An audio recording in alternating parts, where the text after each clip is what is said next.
हरिहंत सिद्ध सूरी उपाध्याय साधु सर्व अर्थ के प्रकाशी मांगलिक उपकारी हैं। तिन्ह को स्वरूप जान राग ते भई जो भक्ति काय को नवाए स्तुति को जारी है। धन्य धन्य ते नहीं ते काज सब आज पाए कर जोरी बार बार वंदना हमारी है। मंगल कल्याण सुख ऐसो हम चाहत हैं। हो मेरी ऐसी दशा जैसी तुम धारी है। हो मेरी ऐसी दशा जैसी तुम धारी है। मंगलमय मंगल करण वीत राग विज्ञान नमो ताहि जाते भये अरहंतादि महान। करि मंगल करि हो महा ग्रंथ करन को काज जाते मिले समाज सब आवे निज पद राज। इस भव तरु का मूल एक जानहु मिथ्या भाव ताको करि निर्मूल अब करिए मोक्ष उपाय करिए मोक्ष उपाय। क्वेश्चंस देखे आप लोगों ने या कल करें अभी?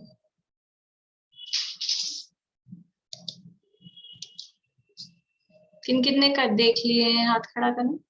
1 2 3 4 5 6 कर लें फिर।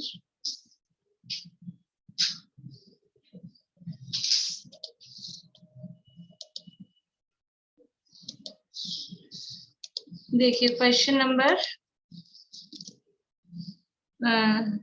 220 220 नंबर का क्वेश्चन है, पेज नंबर 226।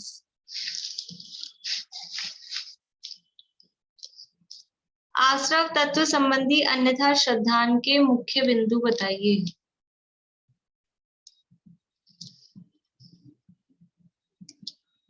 बोलिए पूर्णिमा आंटी।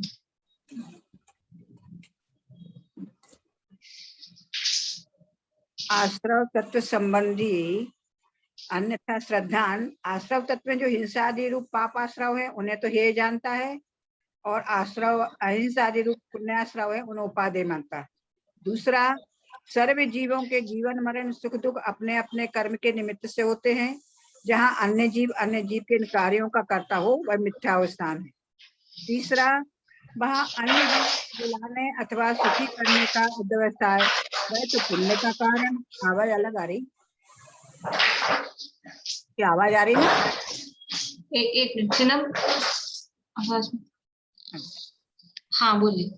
तीसरा, अन्य जीवों को जिलाने का अथवा सुखी करने का व्यवसाय वह तो पुण्य बंध का कारण। मारने का अथवा दुखी करने का व्यवसाय वह पुण्य बंध का पाप बंध का कारण। चौथा, अहिंसादिवत सत्य आदि को पुण्य बंध के कारण और हिंसादिवत असत्य आदि पाप बंध के कारण है। पांचवा, हिंसा में मारने की बुद्धि हो परंतु उसकी आयु पूर्ण हुए बिना वह मरता नहीं, यह अपनी देश परिणति से ही पाप बांधता है। अहिंसा में रक्षा करने की बुद्धि हो परंतु आयु अवशेष हुए बिना वह जीता नहीं, यह अपने प्रशस्त राग से पुण्य बांधता है। परंतु वीतराग होकर ज्ञाता दृष्टा रूप रहना वह उपादेय है। और एक मिनट रुकिए आंटी। प्रश्न ये है कि आश्रव तत्व संबंधी अन्यथा श्रद्धान के बिंदु बताने, तो आप अन्यथा श्रद्धान के बिंदु बता रहे हैं कि जो भी वस्तु स्वरूप है वो बता रहे हैं। दोनों आ रहे हैं, वस्तु स्वरूप भी आ रहा है और तो अन्यथा दोनों नहीं सिद्धांत। लाने हैं उसमें, हाँ, इसमें केवल अन्यथा श्रद्धान क्या है वो बताना है। अच्छा, तो 5 तो हो गए, छठवा बताऊं अभी? नहीं, इतने सारे बनेंगे नहीं पॉइंट। जितने पैराग्राफ है, एक पैराग्राफ से एक लिया मैंने।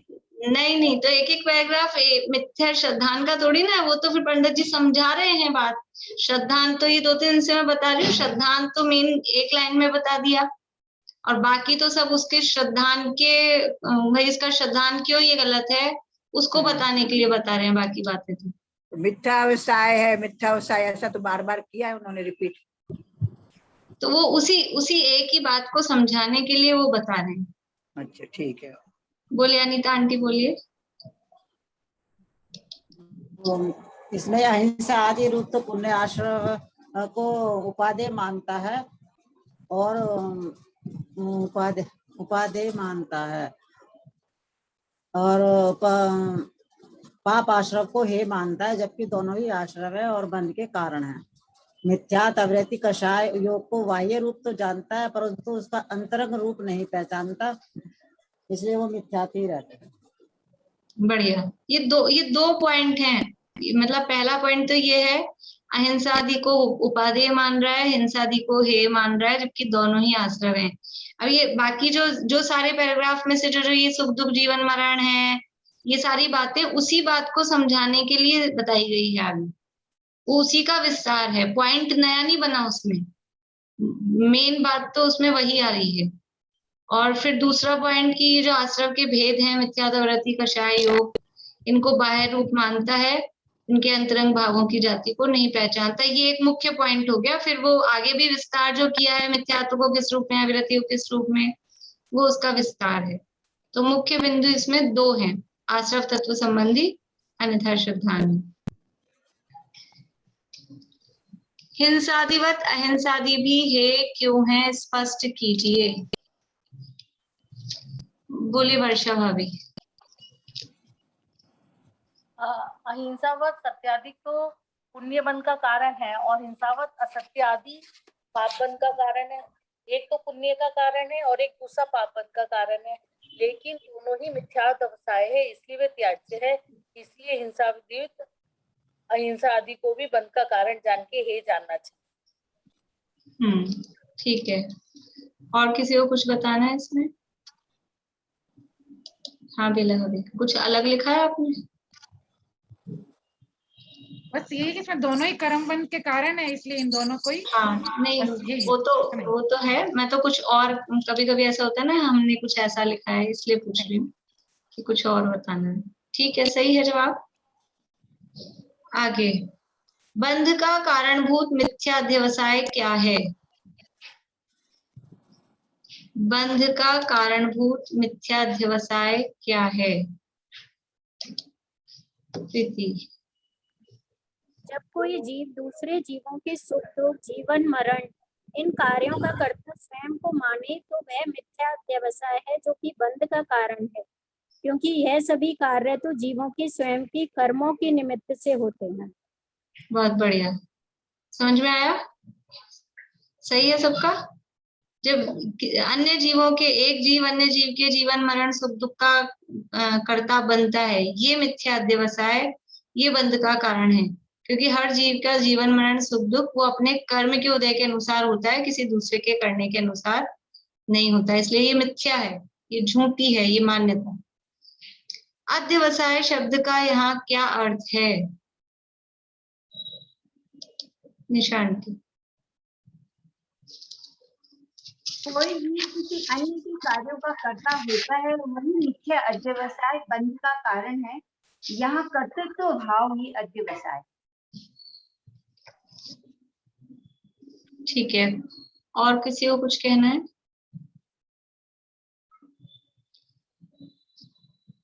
बोलिए ममता भाभी।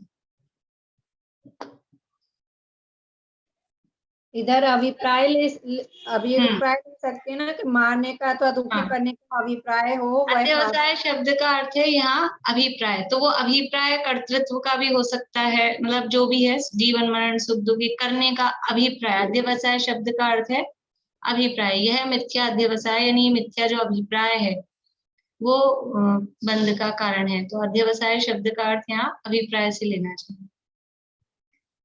हे क्या है और उपादेय क्या है?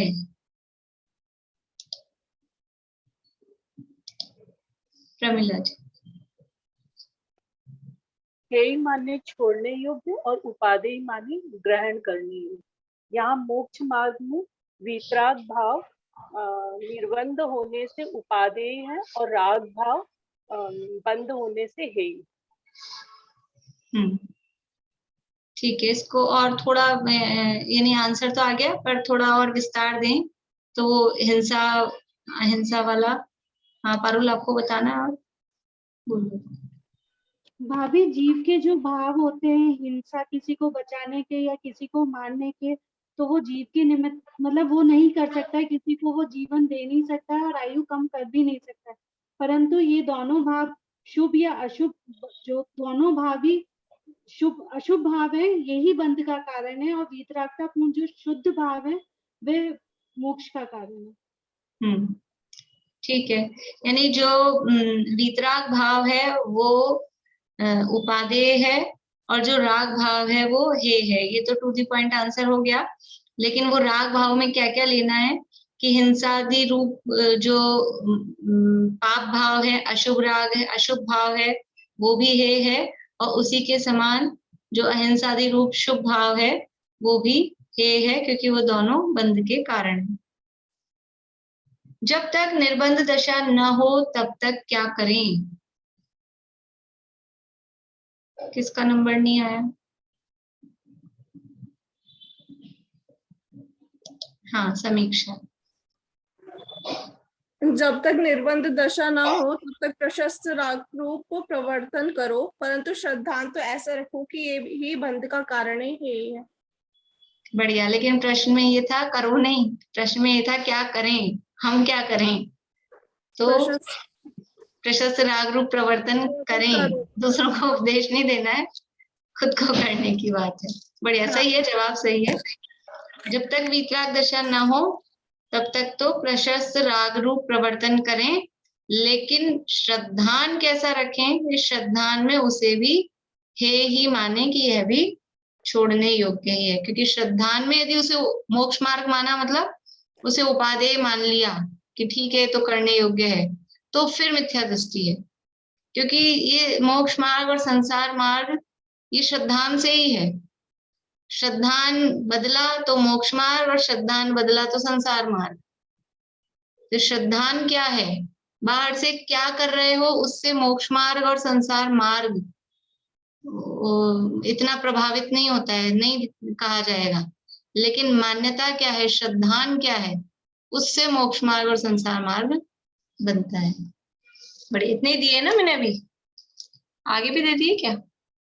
आगे नहीं दिए ना, आगे और मैंने आज लिख लिए हैं, तो अभी मैं दे दूंगी, डाल दूंगी बाद में। चलिए, अपनी चर्चा चल रही है संवर तत्व का अन्यथा रूप, पेज नंबर 228 पे। संवर कल की यानी जो चर्चा अपनी हुई ना, मतलब मुझे अच्छा लगा।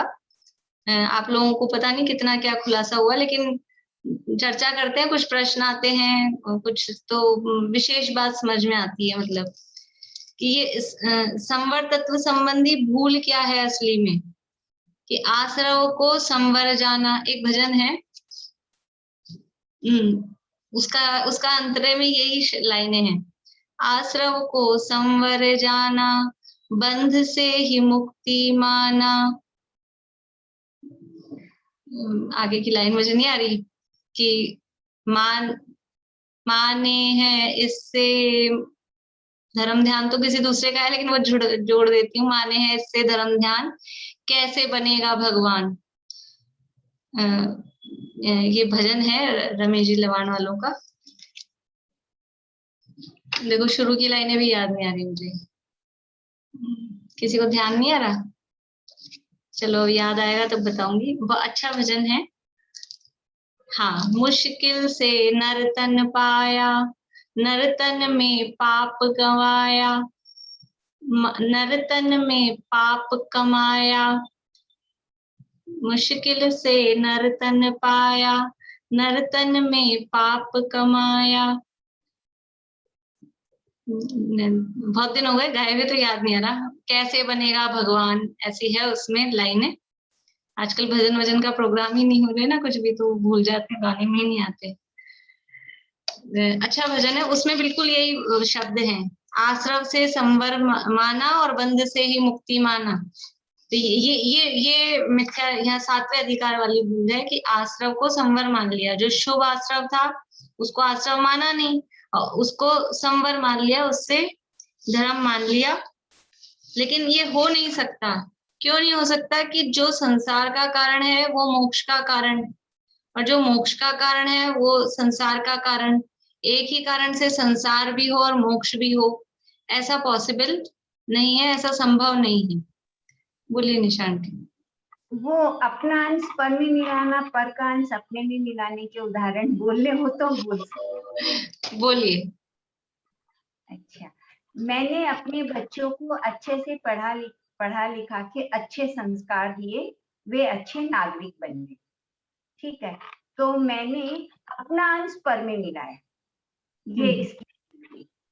अब है, हम 4 हाथ जमीन देखकर ईर्या समिति का पालन करते हुए जीवों की रक्षा करते हैं, तो इसमें भी अपना अंश पर में मिलाया।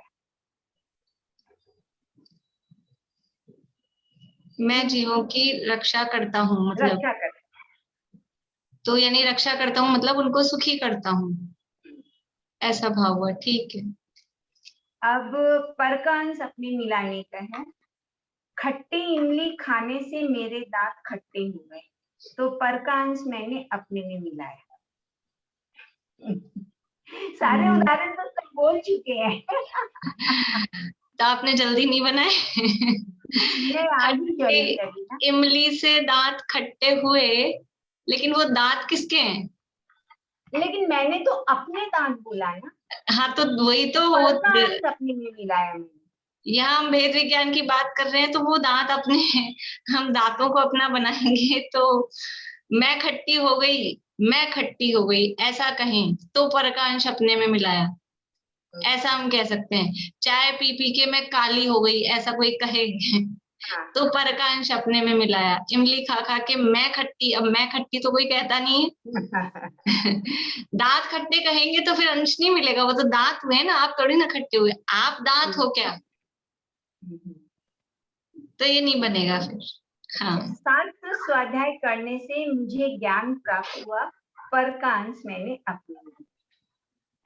मंदिर में जाकर कोरोना काल के बाद में पूजा करते हुए मुझे अत्यंत आह्लादपूर्ण भाव हुए, यह भी मैंने पर का अंश अपने में। ठीक है, बढ़िया। अब किस किस के रह गए हैं? मीना चाची है। आप कब सुनाएंगे? अनीता आंटी, रेखा जी, सुनाते रहना, धीरे धीरे अच्छा चलता रहेगा, रोज एक एक व्यक्ति, बढ़िया है। देखिए, तो यहाँ अपनी चर्चा संवर तत्व संबंधी अन्यथा श्रद्धान की चल रही थी कि जो अहिंसादि रूप शुभाश्रव हैं, शुभाश्रव भाव हैं, उनको संवर जानता है, परंतु एक ही कारण से पुण्यबंध भी माने और संवर भी माने, वो नहीं हो सकता। संवर मतलब धर्म, यदि उसी से धर्म मान रहे हो और उसी से पुण्य बंध मान रहे हो, तो ये दो अलग अलग चीजें हैं। यानी पुण्य और धर्म, एक मोक्ष है मार्ग है, एक संसार मार्ग है, वो पॉसिबल नहीं है। बोलिए आंटी। ये जो इमली वाला था, इसमें ऐसे बोल सकते हैं, इमली खाकर मुझे खट्टा लगा। हाँ, या तो इमली से ऐसा कह सकते हैं कि इमली से मुझे खट्टे का ज्ञान हुआ, इमली तो से वो मुझे हाँ खट्टा लगा, तो वो ज्ञान, उसको ज्ञान के अर्थ में ले सकते हैं। तो पर से मुझे ज्ञान हुआ, ऐसा वो पर का अंश अपने में मिलाया, ऐसा कर सकते हैं उसको। पर ये बहुत कॉम्प्लिकेटिंग है। ठीक है, ये तो अपने को ऐसे उदाहरण खोजने ना, बिल्कुल बाकी इतना अपने को भेद विज्ञान करना हो तो बस एक आध बार समझ में आ गई तो वो समझ में आ जाती है बात। ये तो अभी अपन बिल्कुल पर्टिकुलर उन शब्दों को उस हिसाब से देख रहे हैं, इसलिए आपको कॉम्प्लिकेटेड लग रहा है, और उसी तरह से देखना पड़ेगा अभी तो, नहीं तो वो निमित्त नैमित्तिक संबंध वाली भी बात जो है ना आगे उसमें चल जाती है बहुत सारी चीजें, कि ये शरीर के निमित्त से जीव की क्रिया हो रही है, कि जीव के निमित्त से शरीर की क्रिया हो रही है, इसमें जीव निमित्त है, इसमें शरीर निमित्त है, बहुत सारी चीजें उसमें चली जाती हैं, ऐसा हो जाता है। तो यहाँ जब इन्होंने कहा कि एक ही भाव से पुण्य भी मान रहा है, धर्म भी मान रहा है, तो वो सामने वाला फिर कह रहा है कि मुनियों के भी तो होता है एक ही काल में दोनों भाव, उनके भी बंध भी हो रहा है, संवर्ण निजरा भी हो रही है, उनके तो मान रहे हो, ऐसा आप पार्शियलिटी करते हो, उनके तो सब सही है और हमारे सब गड़बड़ है। तो कह रहे हैं कि मुनिराजों के भी जो एक ही काल में संवर और बंध ये दोनों हैं, वो उनका भाव ही मिश्र रूप है ना, उनकी यद्यपि उनकी मोक्ष मार्ग की दशा है, संसार मार्ग नहीं कहेंगे, लेकिन उस मोक्ष मार्ग वाली जो दशा होती है ना, मार्ग में जब कोई व्यक्ति मार्ग में है, कहीं हम जा रहे हैं, समझ लीजिए दिल्ली जा रहे हैं जयपुर से, तो हम ऑन दी वे हैं, रास्ते में हैं, तो हम दिल्ली में हैं कि जयपुर में हैं, कि मार्ग में है, तो कुछ अगर जयपुर से निकले ही हैं तो जयपुर के निकट हैं, दिल्ली से अभी थोड़ा दूर है, जब आगे बढ़ जाएंगे तो दिल्ली के पास हो जाएंगे, जयपुर से दूर हो जाएंगे, लेकिन चीज तो दोनों है ना, वो रहेगा तो वो दोनों चीज ही ना, कि इधर मुड़ जाओ तो जयपुर आ जाए, इधर मुड़ जाओ तो दिल्ली आ जाए। ऐसे ही ये अभी मोक्ष मार्ग है, तो मोक्ष मार्ग में ना पूरा बंध से रहित हुआ है, ना पूरा टोटली बंद है, ना पूरा कर्मों का अभाव हुआ है, ना पूरे के पूरे जैसे मिथ्यात्व दशा में कर्म थे वैसे कर्म है, ये भी मार्ग वाली दशा है। तो मार्ग वाली दशा है, तो जितना जितना आगे बढ़ रहा है उतना वो संवर बढ़ रहा है, उतना निकट हो रहा है, और जितना अभी दूर है उतना बंद है। तो मुनिराजों की वो दशा है, वो मिश्र रूप है, कुछ वीतराग हुआ है, कुछ सराग रहा है। 228 पेज पे, जो अंश वीतराग हुए उनसे संवर है, और जो अंश सराग रहे उनसे बंध है। एक भाव से तो दो कार्य बनते हैं, एक भाव से तो दो कार्य बनते हैं, परंतु एक प्रशस्त राग ही से पुण्याश्रव भी मानना और संवर निर्जा भी मानना सो भ्रम है। यानी एक ही भाव में, एक ही पर्याय में इस तरह से दो उसके परिणतियां बनती हैं, लेकिन राग से ही बंध भी और राग से ही मोक्ष मार्ग भी, वो मानना वो संभव नहीं। राग से तो बंध ही होगा, और जितना वीतरागता है उससे संवर ही होगा, और एक पर्याय में एक साथ ये दोनों रह सकते हैं, राग रूप परिणाम भी, वीतराग रूप परिणाम भी। लेकिन आप कहोगे इस राग से ही बंध और इस राग से ही मोक्ष मार्ग, वो संभव नहीं है। जितना राग है वो बंध का ही कारण है, जितनी वीतरागता है वो संवर निर्जा का ही कारण है। तो ये दोनों तो एक साथ रह सकते हैं मोक्ष मार्ग में, लेकिन इस अकेले से ही आप दो निकालो तो वो संभव नहीं है। मिश्र भाव में भी यह सरागता है, यह वीतरागता है, ऐसी पहचान सम्यक दृष्टि ही के होती है, इसलिए अवशेष सरागता को हे रूप श्रद्धा करता है। ये राग और वीतरागता की पहचान ये सम्यक दृष्टि को ही हो पाती है, इसलिए उसके श्रद्धान में, पीछे भी जो बात की थी ना, कि जब तक निर्बंध दशा न हो तब तक प्रशस्त राग रूप प्रवर्तन करो, लेकिन श्रद्धान तो ऐसा रखो।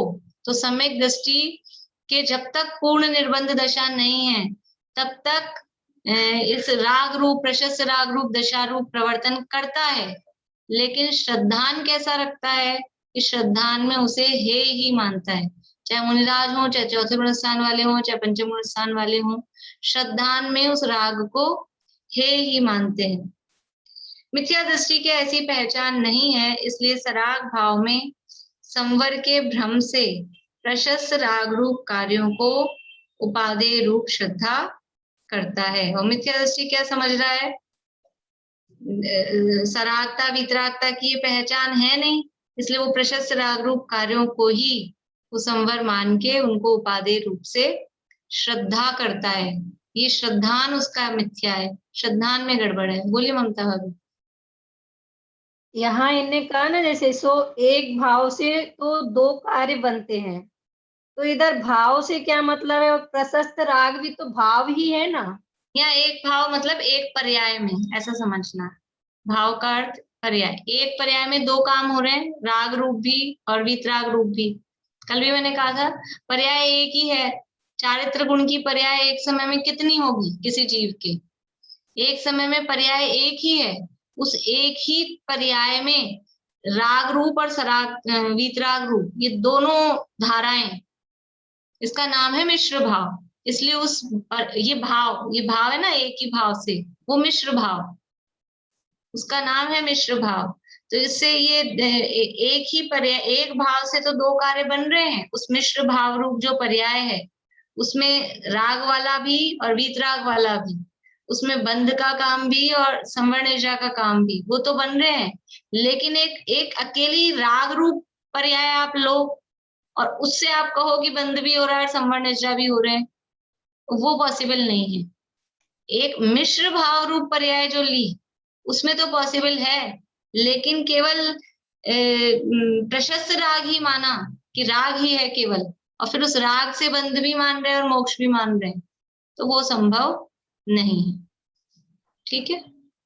हाँ। तथा सिद्धांत में गुप्ती, समिति, धर्म, अनुप्रेक्षा, परिचय, चारित्र इनके द्वारा संवर होता है ऐसा कहा है, सो इनकी भी यथार्थ श्रद्धा नहीं करता। उसी तरह से जैसे आश्रव तत्व संबंधी भूल में दो मुख्य पॉइंट थे, उसी तरह से यहाँ भी दो बातें मुख्य रूप से कह रहे हैं।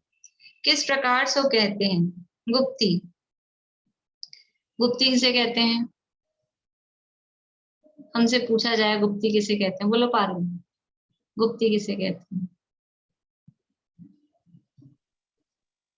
भाभी मन वचन काय को बिना हिलाए मतलब एकाग्र करना। ठीक है, गुप्ती की यही परिभाषा, जब परिभाषा बताएंगे या कहेंगे तो क्या कहेंगे? स्वरूप में गुप्त हो जाना, वो गुप्ती है। लेकिन बाहर से और बताने के लिए ये भी तो कहेंगे हम तो स्वरूप में गुप्त हैं, ऐसा कहे और हिलता डुलता रहे, बोलता रहे मैं तो स्वरूप में गुप्त हूँ। जब ये बोल रहा है ना व्यक्ति कि मैं स्वरूप में गुप्त हूँ, तब गुप्ती कहाँ है?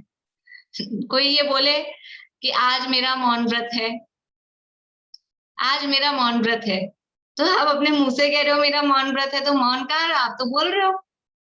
इस तरह के उदाहरण आते हैं। कोई कहे मैं बंध्या का पुत्र हूं, तो खुद ही आप अपनी बात को काट रहे हो कि पुत्र भी हो और बंध्या के भी हो। बंध्या के पुत्र होता नहीं है और आप कह रहे हो कि मैं हूं और आप दिख रहे हो पुत्र, तो फिर बंध्या के कहाँ हो? तो ऐसी बात हो गई।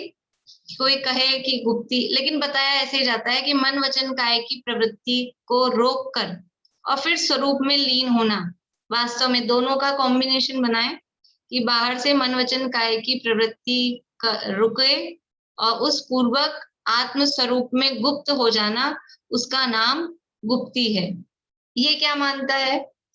बाह्य मन वचन काय की चेष्टा मिटाए, पाप चिंतवन न करे, मौन धारण करे, गमनादि न करे, उसे वह गुप्ती मानता है। क्योंकि गुप्ती में दो बातें हैं, मन वचन काय की चेष्टा को रोककर और आत्म स्वरूप में लीन होना। जैसे उपवास है, उपवास की क्या परिभाषा है? कषाय, विषय और आहार, इन तीनों का त्याग। तो कषाय विषय तो भूल जाते हैं और आहार का त्याग, वो उपवास हो जाता है अकेला। ऐसे ही गुप्ती में भी मन वचन काय की चेष्टा के निरोध पूर्वक आत्म स्वरूप में लीनता जो हो रही है, उसका नाम गुप्ती है। तो वो आत्म स्वरूप में लीनता वाली बात तो साइड में रह गई, और मन वचन काय की चेष्टा को रोकना वो गुप्ती है, ऐसा मानता है। तो उसके लिए क्या करता है कि हमें गुप्ती का पालन करना है। क्यों करना है गुप्ती का? गुप्ती क्यों धारण करनी है? क्योंकि ये संवर की कारण है।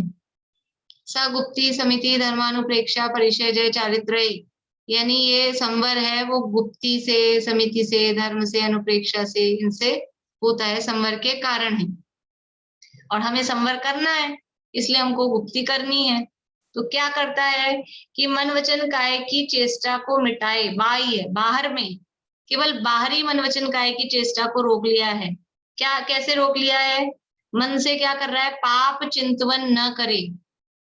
मन की क्या चेष्टा को रोका है कि मन में पापों का विचार नहीं कर रहे, कुछ भी घर गृहस्थी इधर उधर दुनियादारी, पाप का चिंतन नहीं कर रहे। तो फिर क्या करते हैं कि जैसे कुछ बोलते हैं ना, हम ध्यान में बैठते हैं तो हम तो मंदिरों के दर्शन करते हैं, मंदिरों के बारे में सोचते हैं, समय शिखर जी के बारे में सोचते हैं, वो चिंतन करते हैं। ठीक है, वो प्रशस्त रूप है, लेकिन ऐसा सोच के हम सोच रहे हैं हमने मन के विकल्पों को रोक लिया। तो मन के विकल्प रुके क्या? वो तो कुछ ना कुछ चल ही रहे हैं ना। तो वो पाप चिंतन नहीं कर रहा है मन से, बस बाकी शुभ रूप कुछ भी चिंतन वो चलते रहते हैं। तो मन का हुआ कि पाप चिंतन न करे। वचन में क्या किया? मौन धारण करे, चुप बैठे हैं, बाहर से होठ नहीं हिलाना है, शब्द नहीं बोलना है। लेकिन अंदर ही अंदर अंतर जल्प चलते हैं कि नहीं चलते हैं? अभी वो विकास भैया की क्लासेस चलती थी ना उस समय, सेल्फ रियलाइजेशन वाली, तो उसमें उन्होंने बताया था कि हम कितनी बातें करते रहते हैं। हम परेशान किससे हैं? हमारे अंदर ही अंदर बातें चलती रहती है, बाहर तो कम करते हैं। और किसी को कोई नहीं मिले, अकेला व्यक्ति हो, तो अंदर ही अंदर बातें चलती रहती है, उससे यानी परेशान है। तो नोटिस करें कि हमारी बातें चल रही है कि नहीं, और उनको नोटिस करें तो यानी वो रोकने की कोशिश करें, वो समय बचाएं। व्यर्थ के बिना बात के पाप रूप वो चलती रहती है सारे दिन भर। सुबह जो हुआ वो बाद में उसके मतलब कहीं भी कोई भी कुछ भी हो और उसके बाद वो चलता रहता है। तो बाहर से नहीं बोल रहे हैं, बाहर से चुप बैठे हैं, लेकिन अंदर ही अंदर वो विकल्प चलते, वो अंतर जल्प, उसको जल्प जल्प यानी बोलना, ये तो है बहिर्जल्प, बाहर से शब्द आ रहे हैं। और अंदर ही अंदर जो बातें, समझ लो हम कभी पाठ करते हैं तो अंदर ही अंदर बोलते हैं। एक तो मन में वो अलग, लेकिन अंदर ही अंदर शब्द रूप से चलते रहते हैं, वो अंतर जल्प कहलाते हैं। तो बाहर में मौन धारण किया है, लेकिन अंदर से वो चल रहे हैं शब्द ही शब्द। पाप चिंतन न करे, मौन धारण करे, और शरीर से क्या किया? गमनादि न करे, बैठ गए सिरों के, आवागमन बिल्कुल नहीं, हिलना डुलना नहीं, गमनादि न करे। तो ये मन वचन काया की चेष्टा को, मन वचन काया की चेष्टा को मिटाया। पाप चिंतन नहीं किया, मौन धारण किया और गमनादि नहीं किया, उसे वह गुप्ती मानता है। इसको गुप्ती मान रहा है। क्या है गुप्ती? कि चुप रहो, हिलो डुलो नहीं, इससे रोके बैठ जाओ, और कुछ पाप, कोई अशुभ बातें, घर गृहस्थी की बातें, इधर उधर की बातें, वो कुछ भी विचार मत करो। सो यहाँ तो मन में भक्ति आदि रूप प्रशस्त राग से नाना विकल्प होते हैं। पाप चिंतन नहीं किया, लेकिन और मन रुकेगा कब? कि मन में ना पुण्य का विकल्प चले, ना पाप का विकल्प चले, कुछ भी नहीं, वस्तु स्वरूप विचारते मन पावे विश्राम।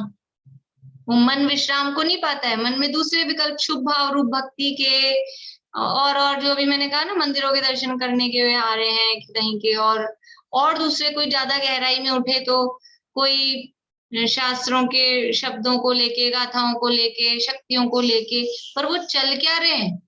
वो चल तो विकल्प ही रहे हैं ना, उस विकल्प रूप में मन में चल रहे हैं, अंदर शुभ भाव रूप है लेकिन विकल्प है। सो यहाँ तो मन में भक्ति आदि रूप प्रशस्त राग से नाना विकल्प होते हैं। वचन काय की चेष्टा स्वयं ने रोक रखी है, जबरदस्ती रोक रखी है, अंदर से छूटी नहीं है, चला के खींचतान के मुझे चुप रहना है, मुझे मौन रहना है, मुझे मौन रहना है, वो खुद ने रोक रखी है चला के। वहां शुभ प्रवृत्ति है, और प्रवृत्ति में गुप्तीपना बनता नहीं। प्रवृत्ति का एक स्वरूप क्या है? गुप्ती और समिति में डिफरेंस देखते हैं तो क्या, कि गुप्ती है वो निवृत्ति रूप है, और समिति है वो प्रवृत्ति रूप है। समितियों में प्रवृत्ति होती है और गुप्ती में निवृत्ति होती है, छूटना होता है। समितियों में वो प्रवृत्ति रूप दिखाई देती है, ये 4 हाथ जमीन देख के चलना है, देख शोध के भोजन करना है, देख शोध के उठाना रखना है, तो प्रवृत्ति रूप दिखाई देती है। अब यहाँ भी तो प्रवृत्ति हो रही है कि वो चला के वो क्रियाएं रोक रखी है, तो उन कार्यों में प्रवृत्त हो रहा है, उपयोग और अपना कंसंट्रेशन तो उसमें लग रहा है। मैं हिल नहीं जाऊं, मैं बोल नहीं दूं कहीं, मुझे बोलना नहीं है, मुझे पाप का ये विचार नहीं करने। विचार आ जाएंगे, अशुभ विचार भी आ जाते हैं, फिर उनको नहीं, हमको ये विचार नहीं करना है, अपने को तो ये विचार करना है। तो वो विचार विकल्प तो चल ही जा रहे हैं, निर्विकल्प दशा नहीं हो रही है, विकल्प बराबर चल रहे हैं। सो यहाँ तो मन में भक्ति आदि रूप प्रशस्त राग से नाना विकल्प होते हैं। वचन काय की चेष्टा स्वयं ने रोक रखी है, वहां शुभ प्रवृत्ति है और प्रवृत्ति में गुप्तीपना बनता नहीं है। जो प्रवृत्ति रूप स्थिति है वो गुप्ती नहीं कहलाएगी, उसमें गुप्तीपना बनता नहीं है। इसलिए सच्ची गुप्ती क्या है आप बता दो, हमारे तो आप दोष निकाल रहे हो, हम करे क्या, सच्ची गुप्ती कौन सी है। इसलिए वीतराग भाव होने पर जहां मन वचन काय की चेष्टा न हो, न करे नहीं कहा, वीतराग भाव होने पर जहां मतलब जिस समय जहां मन वचन काय की चेष्टा न हो, वो मन वचन काय की चेष्टा अपने आप रुक जाती है। वस्तु स्वरूप विचारते मन पावे विश्राम, वो मन अपने आप विश्राम को प्राप्त होता है। ये वचन की ये शब्द ये अपने आप रुक जाते हैं, ये काय की चेष्टाएं ये अपने आप रुक जाती हैं। यानी जो राग के काम होते हैं ना, राग के कामों में भी ऐसा होता है। कोई समझ लो खाने पीने का कुछ कर रहे हो, कुछ ऐसा खाया बहुत अच्छा स्वादिष्ट, तो अपने आप ही वो शब्द चुप हो जाते हैं, खाने में मजा आने लगा, या कुछ सीरियल देख रहे हैं, कोई टीवी देख रहे हैं और उसमें मगन हो गए। तो कभी कभी ऐसा होता है ना, कुछ ऐसी चीज आ रही हो, ऐसी मतलब स्थिति आ रही होगी, क्या होगा, तो जो जैसा होता है वो वैसा का वैसा पॉज जैसे हो जाते हैं कि मुंह खुला है तो खुला का खुला रह जाए, उसी में एकाग्र हो जाए बिल्कुल। तो वचन भी रुक गए हैं, काय की चेष्टा भी रुक गई है और मन में भी बस कुछ और नहीं, तो वो वहां गुप्त हो जाते हैं। जैसे उदाहरण के लिए, तो ऐसे ही जब वीतराग भाव हुआ, यानी राग भाव में भी इस तरह की एकाग्रता देखी जाती है, तो जब वीतराग भाव होने पर अपने आप ही सहज रूप में वो शरीर की चेष्टा, वचनों की चेष्टा, मन की चेष्टा वो अपने आप रुक जाती है, वो सच्ची गुप्ती होती है। चला के करें, अगर चला के करें तो तिन सुथिर मुद्रा देख मृगगण उपल खाज खुजावते, ये चला के करें तो वो बैठे, मुझे हिलना नहीं है, अब वो कोई आके खाज खुजा रहा है तो वो उनको भी तो खुजली, वो आके टच होएगा तो उनको फीलिंग होगी कि नहीं होगी, मतलब फीलिंग तो तब भी होती है, लेकिन फिर वो हिलेंगे कि नहीं हिलेंगे, और वो स्थिरता वास्तव में बनती ही नहीं है। अंदर में स्थिर हो, जैसे अपन एक्टिंग करो, कोई बच्चे होते हैं सोने की एक्टिंग करते हैं, हाँ मैं सो गया, मम्मी ने कह दिया जाओ सो, टाइम हो गया, अब नींद तो आ नहीं रही, तो फिर क्या करते हैं, वो स्थिरता होती नहीं है, नींद नहीं आएगी ना जब तक एक्चुअल में, कभी इधर हिलेगा, कभी उधर हिलेगा, कभी इधर हिलेगा, कभी वो स्थिरता नहीं होगी, और वास्तव में नींद आ जाएगी तो वो अपने आप बाहर की सारी प्रवृत्तियां, बोलना भी बंद हो जाता है, हिलना भी बंद हो जाता है एक बार के लिए, वो फिर बाद में नींदों में हिले वो एक अलग बात है, लेकिन वो स्थिरता हो जाती है। तो वो एक्चुअल में जो चीज होती है उसमें अपने आप स्थिरता होती है, और ये जो चला के ओढ़कर जो की चीज की जाती है, ओढ़ के मतलब जबरदस्ती जो ग्रहण करके की जाती है, उसमें वो स्थिरता नहीं होती। तो वीतराग होने पर जहां मन वचन काय की चेष्टा न हो, वही सच्ची गुप्ती है। तो ये गुप्ती का जो स्वरूप है, संवर का कारण है गुप्ती, और गुप्ती के सच्चे स्वरूप को नहीं पहचानता, उसका केवल जो बाहरी रूप है, बाहरी जो पहचान का चिन्ह बताया गया है कि मन वचन काय की, अब अंदर में स्वरूप में लीन है वो कैसे दिखेगा, अंदर में स्वरूप में लीनता कैसे दिखेगी, तो बाहर से ऐसे स्थिर होके बैठे हैं, मुंह से चुप, शरीर से स्थिर, तो देखने में समझ में आता है मुनिराज गुप्ती में है। लेकिन अब कोई दूसरा ऐसे बैठा है तो वो गुप्ती है कि नहीं है सच्ची, कि वो बाहर से देखने में, इसलिए गुप्ती का ये स्वरूप बताया गया, मन वचन काय की चेष्टा को रोककर, उसके निषेध पूर्वक, उसके अभाव पूर्वक और फिर अंदर में लीन होना, तो ये केवल मन वचन काया की चेष्टा को रोकने को ही गुप्ती मानता है। लेकिन असली चीज क्या है? वीतराग भाव। स्वरूप में गुप्ती यानी वो वीतराग भाव होने पर वो जो रुकती है चेष्टाएं, वो सच्ची गुप्ती है। इसी तरह से समिति है। तथा पर जीवों की समिति किसे कहते हैं? समिति किसे कहते हैं? बोलिए निशांति।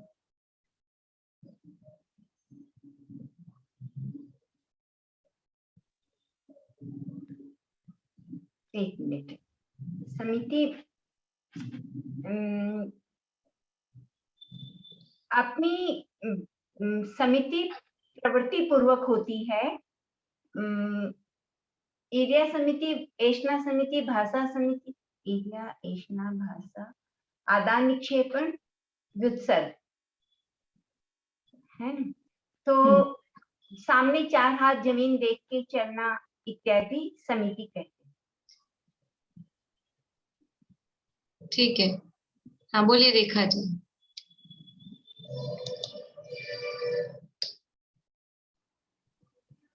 पर जीवों की रक्षा हेतु यत्नाचार पूर्वक प्रवृत्ति करना समिति कहलाता है। बढ़िया, बोलिए प्रमिला जी।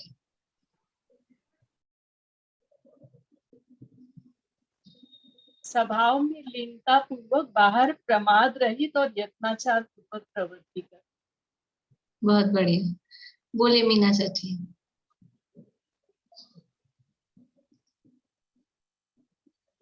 यही बोल रही थी, यत्ना प्रमाद रहित यत्नाचार सहित जो सम्यक प्रवृत्ति होती है उसी को समिति।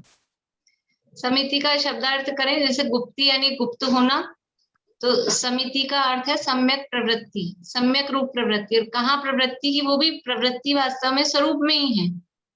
तो स्वरूप में प्रवृत्ति पूर्वक बाहर में सम्यक प्रवृत्ति हो, अंदर स्वरूप में प्रवृत्ति हो और बाहर में जीवों की रक्षा के निमित्त से जो बाहर की प्रवृत्ति है वो भी सम्यक रूप हो, जीवों की उसमें रक्षा हो, हिंसा ना हो, ऐसी क्रियाएं वो समिति है। तो यहाँ क्या मान रहा है? पर जीवों की रक्षा के अर्थ यत्नाचार प्रवृत्ति, उसको समिति मानता है। केवल बस पर जीवों की रक्षा के लिए जो प्रवृत्ति करना है वो समिति मान रहा है। वो समिति है, लेकिन वो कैसी? वही है कि बस भोजन नहीं करना, उपवास, वही वाली चीज हो गई। लेकिन उपवास में कषाय और विषयों का त्याग हुआ कि नहीं हुआ?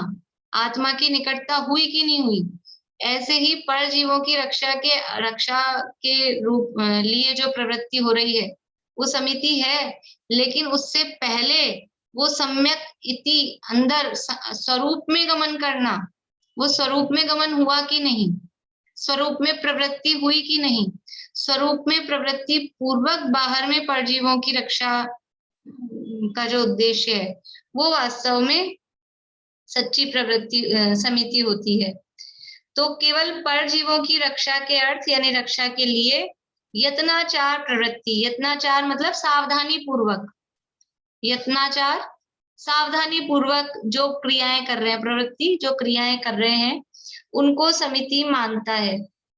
सो हिंसा के परिणामों से तो पाप होता है और रक्षा के परिणामों से संवर कहोगे तो पुण्य बंध का कारण कौन ठहरेगा? भाई आप रक्षा को समिति कह रहे हो और समिति है वो संवर है, संवर का कारण है, संवर है धर्म है, संवर इज इक्वल्स टू धर्म। तो हिंसा के परिणामों से पाप बंद हो रहा है और रक्षा के परिणामों से हिंसा और रक्षा, हिंसा यानी मारना, रक्षा यानी बचाना, ये दोनों अपोजिट हैं। तो हिंसा से हो रहा है पाप और रक्षा करने से कह रहे हैं धर्म हो रहा है, संवर हो रहा है, समिति हो रही है। रक्षा करने के भाव से समिति, तो वो समिति यानी धर्म। तो पुण्य बंध का कारण कौन ठहरेगा? पुण्य कहीं से बंधेगा? पुण्य तो गायब ही हो गया बीच में से। पर जीवों की रक्षा के अर्थ यत्नाचार प्रवृत्ति, उसको समिति मानता है। सो हिंसा के परिणामों से तो पाप होता है और रक्षा के परिणामों से संवर कहोगे तो पुण्य बंध का कारण कौन ठहरेगा। अभी समितियां तो 5 है ना, पांचों समितियों में ऐसे ही जो भी क्रियाएं हो रही हैं वो रक्षा के लिए हो रही है, और रक्षा के परिणाम से संवर नहीं होता है। रक्षा करने का जो भाव, अभी रक्षाबंधन था ना, तो दादा का जो प्रवचन है रक्षाबंधन पे, उसमें लाइन है उनकी, रक्षा करने का भाव भी बंधन का कारण है। पुस्तक भी है रक्षाबंधन और दीपावली वाली। रक्षा करने का भाव भी, वो धर्म नहीं है। रक्षाबंधन का अर्थ क्या, रक्षाबंधन का अर्थ क्या, मुनिराजों की रक्षा हुई और बलि का बंधन हुआ, ये तो पुरानी व्याख्या है। रक्षाबंधन का अर्थ क्या, कि रक्षा करने का भाव भी बंधन का कारण है।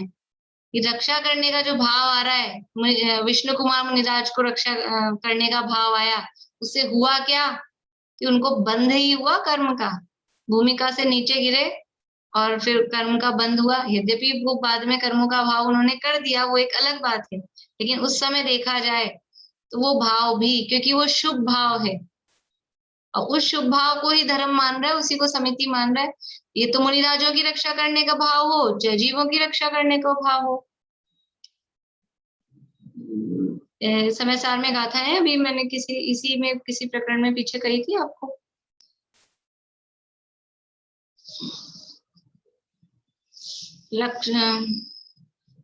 रक्षा करूं षटकाय की यदि श्रवण भी माने यही,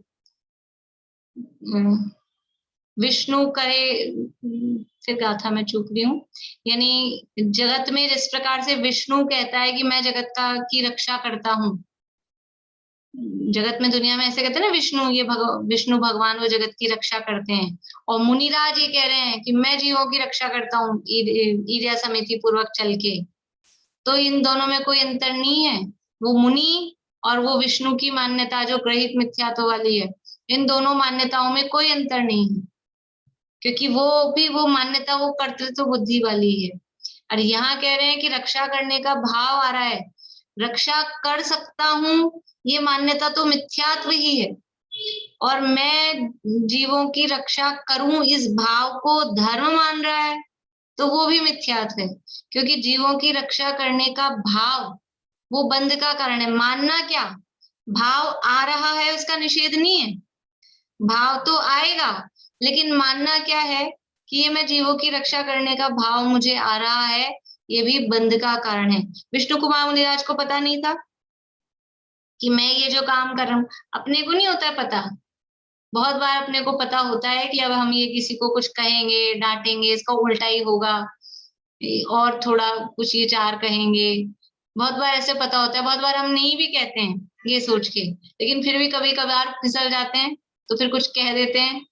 हम पता होते होते भी फिर भी समझाने का भाव, मान लो किसी को पता है हमको नहीं समझते हैं, नहीं मानते हैं, फिर भी वो समझाने का भाव आए बिना, जो कोई अपने को जिनसे राग होता है, तो समझाने का भाव आता है कि नहीं आता है, अंदर में मानते हैं कि इससे होगा कुछ ही नहीं, उल्टा अपने कोई परेशानी है, अपना ही टाइम खराब करते हैं अपन कभी कभी, लेकिन फिर भी वो आता है।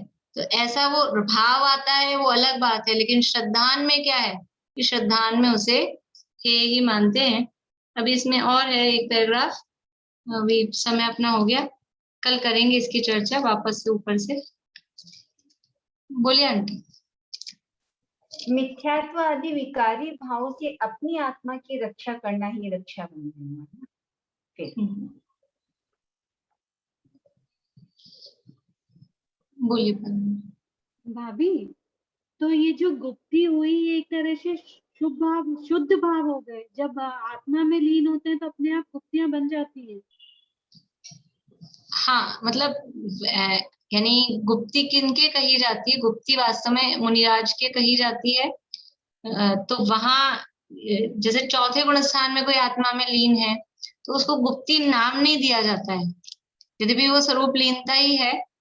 चौथे पांचवें गुण स्थान में जब भी शुद्धोपयोग की दशा होती है, लेकिन उसको गुप्ती नाम नहीं दिया जाता है। तो गुप्ती है वो बाहर में मन वचन काया की स्थिरता हुई क्योंकि वैसे स्थिरता वो मुनि दशा में ही होती है, मुनि राजों की ही होती है। और फिर लेकिन उसमें असली बात क्या है कि वो आत्मा में मग्नता हो, लीनता हो, वितराग भाव हो। और चौथे पांचवे को भी कदाचित वो अपन उस पार्टली वैसा कहें तो उस रूप में, पर वो कहने में शब्द नहीं आते, गुप्ती मुनिराजों की ही कही जाती है। तो वो गुप्ती में मुख्य चीज है वो स्वरूप में गुप्त होना। स्वरूप में गुप्ती शब्द गुप्त हो जाना, छुप जाना। कहाँ छुप जाना? कि अपने स्वरूप में छुप जाना, वो गुप्ती है। तो उसमें स्वरूप लीनता की मुख्यता है। और समिति भी वो स्वरूप लीनता पूर्वक फिर बाहर में जो इस तरह की प्रवृत्ति हो रही है उसका नाम समिति है। बोलिए ममता अभी। एक बात पर गुप्ती के लिए तो मतलब वो चला के ही बैठते होंगे ना, कि अब वो ध्यान में बैठेंगे तो मतलब चलाकर ही प्रयोजन अर्थ ही उसको करते हैं ना। बैठते हैं ध्यान में, लेकिन अब मैं गुप्ती करूं ऐसा विकल्प, या मुझे शरीर की चेष्टा को रोकना है, मुझे चुप रहना है, ऐसा करके नहीं। वो सहज में हो जाती है। वो बैठते हैं और अंदर उपयोग आत्मा में गया। जो उपयोग आत्मा में जाएगा तो बाहर अपने आप ही स्थिरता हो ही जाएगी, हो ही जाती है। जैसे मैंने कहा ना, उपयोग हमारा टीवी में लग गया तो बाहर में सब वो रुक जाता है, सब जो भी काम कर रहे होते हैं। बच्चों को देखो आप, उनकी दशा ऐसी हो जाती है, हाथ में भोजन हो तो हाथ का हाथ में, मुंह का मुंह में, और खुला का खुला मुंह, वो सब दिखती है उनमें, गुप्तियां समितियां सब सारी चीजें टीवी में देख। बोली ममता अभी। यही बोले थे कि चौथे और पांचवें में शुद्धोपयोग का समय कम होता है ना, इसलिए वहां हाँ, मुक्त नहीं हो पाती हैं। हाँ, और वहाँ टाइम कम है, सही बात है, वहाँ हाँ, और टाइम छठे बहुत कम है। सातवें में तो हाँ, हाँ, और वहां तो मुख्यतः उसी की है, तो उधर गुप्ती कहते हैं इसलिए। चौथे पांचवे में टाइम भी कम है और फ्रिक्वेंसी भी कम है, हाँ, बार बार में आएगा वो भी कम है, तो इसलिए वहां वो गुप्ती कही नहीं जाती। बोलिए प्रमिला जी। द्रव्य संग्रह में समिति का लिया था ना कि आत्मा ने अपना कोना कोना खाली कर दिया राग आदि, और मुक्ति में संसार से और विकार से भयभीत होकर के अपने स्वरूप में गुप्त हो जाए। बहुत अच्छा चला था द्रव्य संग्रह का। द्रव्य संग्रह में है वो सारे बहुत आध्यात्मिक प्रकरण है ना वहां पूरे, वो विशेष रूप से। बोले विनीता जी। अनम्यूट करिए आप करिए खुद। हाँ जी, अब आई है। हाँ, मैं ये कह रही, जैसे लिखा है मन वचन काया की चेष्टा को रोकने के रूप में मिथ्या दृष्टि या व्यवहाराभासी वचन मन और काय की चेष्टा को रोकने को ही वचन गुप्ती या काय गुप्ती कहता है। जो सम्यक दृष्टि है वो भी मन में विकल्प तो होते ही हैं 7 8 गुण स्थान तक, लेकिन वो भोग संबंधी संसार संबंधी विकल्प नहीं करता। विरक्ति रूप भीतराग भाव रूप मन में विकल्प तो चलते ही होंगे ना, यही है ना। हाँ जी, विकल्प तो चलते ही हैं। विकल्प तो जो शुक्ल ध्यान की अवस्था है वहां भी पृथक वितर्क विचार, एकत्व वितर्क का विचार, वो विकल्प चलते हैं, वो अबुद्धि पूर्वक होते हैं। लेकिन यहाँ तो अभी ऐसे ही विकल्प चल रहे हैं जो पकड़ में आ रहे हैं खुद को ही। यहाँ तो उसकी बात, हाँ, वो तो चेष्टा को ही समझता है ना, ये वाली बात है। अच्छा, एक बात और थी, पहले एक भाव से 2 कार्य बनते माना है ना जी, उसमें ऐसा लगता है कि हम ये समझे, क्योंकि गौरमल जी की भाषा बड़ी ध्यान से सुनने वाली है पूरी शुरू से आखिर तक। इसको वीतराग भाव रूप में लेना, इसको एक वीतराग भाव रूप में ही ले हम समझने के लिए, कि वीतराग भाव में जितना राग अंश रहा वो तो हमारा बंध का ही कारण है। वीतराग भाव में राग कहना वो तो फिर ऐसा लगेगा। नहीं, वो तो ठीक है जी, लेकिन पूर्ण वीतराग भाव नहीं हुआ ना वहाँ।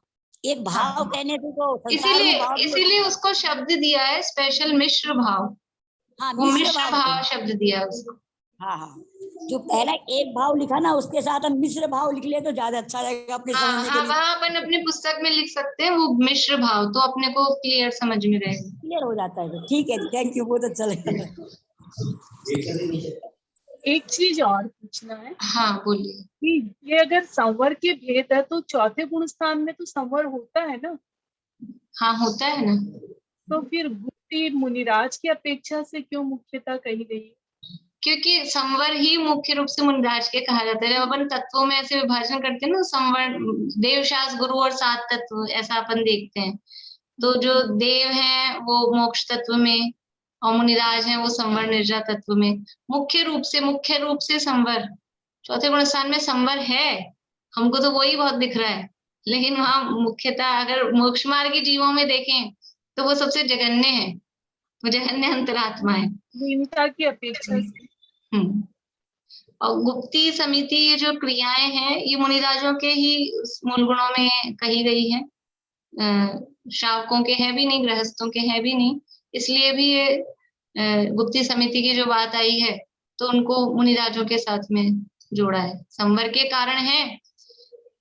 कारण है, लेकिन जो मुख्य रूप से संवर, यानी जो सम्यक दृष्टि को संवर हुआ तो उसमें भी स्वरूप में लीन हुआ, तभी जाके हुआ ना वो। पहली बार भी जब भी हुआ होगा तो वो निर्विकल्प दशा स्वरूप में लीनता रूप हुई होगी, इसीलिए कहा वो आंशिक उतनी सी वो गुप्ती उस समय कही जाएगी। लेकिन इस अब समय दृष्टि भी चलेगा फिरेगा उठेगा बैठेगा तो बिल्कुल ही अयत्नाचार पूर्वक काम करेगा ऐसा तो नहीं होगा। उसकी भी जो क्रियाएं होंगी उसकी भूमिका के योग्य वो सावधानी पूर्वक ही होंगी ना। लेकिन जितना वो संकल्पी हिंसा का ही त्यागी है अकेला, विरोधी आरंभी उद्योगी का नहीं है। मुनिराज है वो समस्त प्रकार की हिंसा के त्यागी हैं, इसलिए वो मुनि दशा की मुख्यता है। बाकी चौथे पांचवें गुण स्थान में भी यथा योग्य तो है, पर वो कहा जाता है मुनिराज को।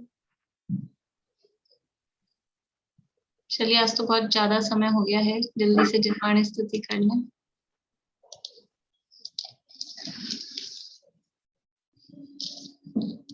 हेतु पद त्यागी मल्ल जिन मन मल्ल का मर्दन किया, एकांत पीड़ित जगत को अनिकांत का दर्शन दिया। तुमने बताया जगत को क्रमबद्ध है सब परिणाम।